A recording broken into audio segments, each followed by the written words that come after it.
For lost boys and girls everywhere, I continue with the story of Peter Pan. This time they're in the Neverland, and we meet with Hook and Smee, his lieutenant. Smee says to Hook, he tells him about the crocodile that bit something off him, apparently. And I'll just begin sort of near to where I finished off before. Smee says, I often noticed, said Smee, that you were oddly afraid of crocodiles. Only that one crocodile, it's waiting, I tell you, for the rest of me, and I'm waiting to get hold of Peter Pan. As Hook spoke, he sat down upon a large mushroom. But listen, Smee, that crocodile once swallowed a clock, and the clock goes tick, tick, tick inside it, so I can hear it coming along, and I have time to get away. Smee answered that one day that clock must stop. Don't all our clocks. And then, said he, the crocodile will get you. Hook was just saying that he knew that when he suddenly jumped up. He cried, Why is this mushroom hot? I'm nearly burning. He and the boatswain tried very gingerly to pull the mushroom up, but it came up at once, for it had no root.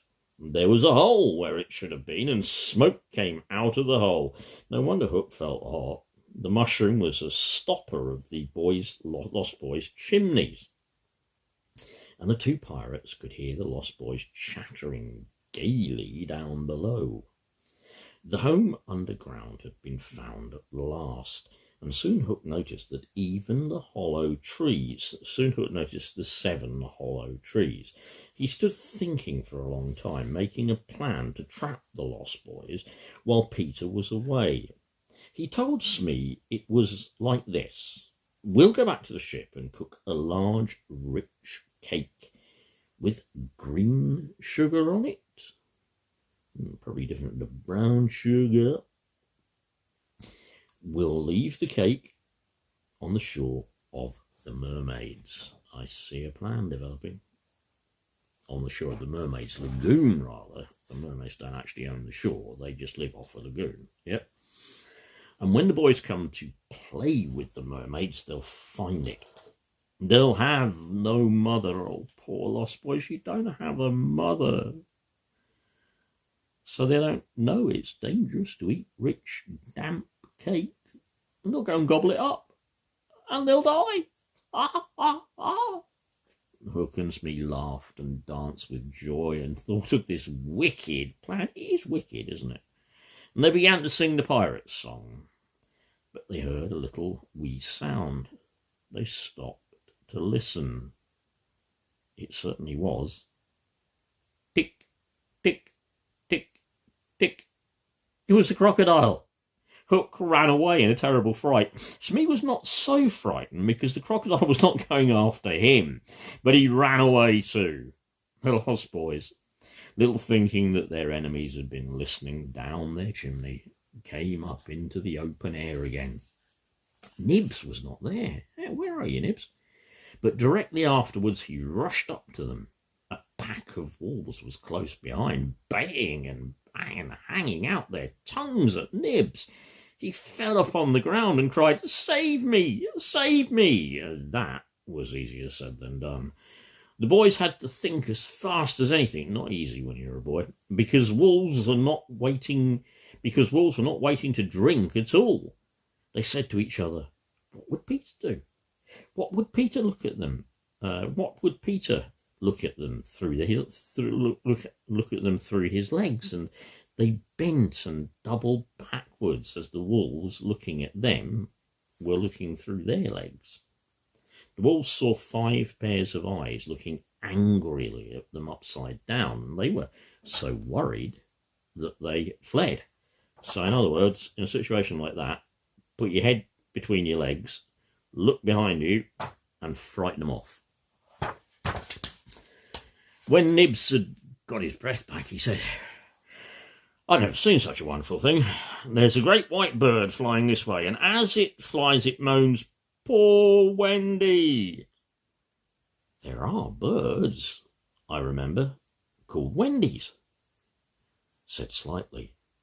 He always pretended to remember things in English before he got lost and was taken to the island. There it is, coming now, said Curly. They could see Wendy flying overhead and hear her sad cries. Tinkerbell was pinching her all over. Tink's light was flashing to and fro, and she was making a shrill tinkling. The boys were very much puzzled. They shouted, "Hello, Tink!" And the naughty little thing replied, "Peter wants you to shoot the Wendy." They rushed down underground to fetch their bows and arrows, all except Tootles, who'd been quick with his. "Quick, quick!" Tootles screamed. "Peter will be so pleased." "Get out of the way, Tink!" shouted Tootles, and he shot up at Wendy. Wendy fluttered down and lay quite still, with an arrow in her breast. There's definitely some symbolism going on here about lost mothers, girls, arrows, all that lot. It's definitely going on here. Yeah. The little house is built. When the 5 boys came back with their bows and arrows, they found Wendy lying on the ground, and Tootles feeling ever so pleased with himself. He cried, "You were too late! I have shot the Wendy." They did not hear Tinkerbell saying, "Silly ass," as she flew away to hide. Tootles had done exactly what she wanted, and he would get all the blame. The boys crowded round Wendy, and Slightly was, as usual, the first to speak. He said in a frightened voice, "But this is not a bird. I think it's a lady." "Could it be a lady?" "Then we have killed her," said Nibs. "I see what it is," said Curly. "Peter was bringing us a lady." "Yes, a lady who would take care of us," said the twins. "And now Tootles has shot her." Tootles was very pale. He'd said he'd never seen a lady except in dreams, and then he called her pretty mother. But when a real lady came, he went on sadly, "I shot her." And they were all thinking the same thought. "Oh, won't Peter be angry?" And Tootles said he should go away. He was so afraid of Peter. But now they had Peter crowing loud. They heard Peter crowing loudly overhead. The next moment he dropped down beside them. They were all, except Tootles, standing close to the body of Wendy, hoping Peter would not see it. "I'm back again," said Peter. "Why don't you cheer?" They tried to cheer, but no sound came out of their mouths. "I brought you a mother at last," said Peter joyfully. He expected them to say, "How clever you are," but they didn't. Peter became rather anxious. He said, "She flew this way. Haven't you seen her?" "Peter," said Tootles, "I will show her to you. Get back. Let Peter see." Peter looked at Wendy lying there on the with the arrow still sticking in her. He didn't know what to say or do. After some time he remarked that Wendy was dead. "Perhaps she's frightened at being dead," he went on. He thought of making a joke out of it and hopping off on one leg. "I told you Peter was quite heartless, but somebody ought to be punished." So he took the arrow out of Wendy's breast and asked whose it was. Tootles bravely answered that it was his. Peter was then going to stab him with it, and Tootles, kneeling down, waited to be killed.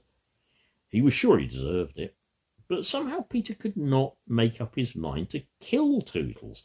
And while the rest were watching him in wonder, Nibs was watching Wendy. He cried, "The Wendy lady moved her arm. I heard her say, 'Poor Tootles.'" Peter said, "Then she is alive. The Wendy lady is alive," shouted Slightly. Peter knelt by her and found the button he had given her when she had put upon the chain around her neck. and when he had put the chain around her neck and saved her life, the arrow had struck against it. Wendy was not dead. She was only fainting. "Do let her get better quickly, Wendy," said Peter. "Or rather, do get better quickly, Wendy," said Peter. "I want to show you to the mermaids." But of course she could not answer. What was that curious noise overhead?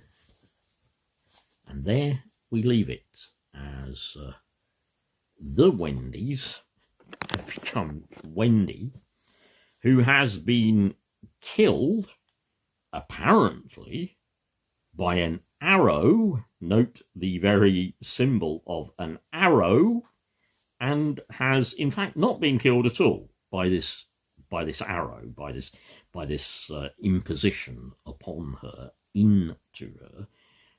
She has actually come back to life, for something magical has protected her. And suddenly the boys, who were thinking they should be killing Wendy's, seem overjoyed that they now have a mother. They've got a mother. They're not supposed to know what a mother is, are they? Well, let's see how it goes, shall we?